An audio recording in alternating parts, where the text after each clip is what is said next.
The trim button allows us to do a manual trim. A manual trim is where the machine will cut the thread and put in a lock stitch for us. If we were to reach into the sewing field with a pair of scissors and cut that, the embroidery could unravel.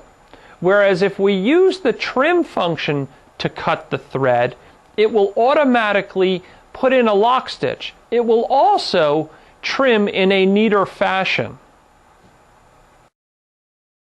To use the trim function, we simply press the trim button, and the display is going to come up asking us whether we want to run the trim function.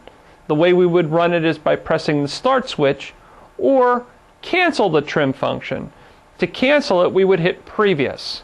We wish to run the trim function, so we would press the start button,